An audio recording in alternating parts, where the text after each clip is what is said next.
कडुनिंबाच्या रसाचे अनेक फायदे आहेत, त्याचबरोबर दुष्परिणामही आहेत.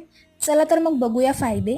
पचन सुधारते, रक्त शुद्ध होते, रोगप्रतिकारक शक्ती वाढते, शुगर कंट्रोलमध्ये राहते, दात आणि हिरड्या चांगल्या राहतात, जखम लवकर भरते, त्वचेवरील डाग, खाज, पिंपल्स कमी होते, वजन कमी होते, केसांच्या समस्या दूर होतात.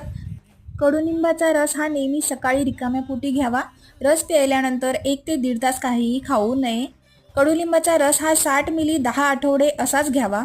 जास्त प्रमाणात घेतल्यास यकृत किंवा मूत्रपिंड यावर हानी पोहोचू शकते. प्रेग्नंट लेडीने अजिबात घेऊ नये. लहान मुलांमध्ये उलट्या, तंद्री येणे, झटके येणे, चेतना नष्ट होणे, कोमामध्ये जाणे असे परिणाम होऊ शकतात.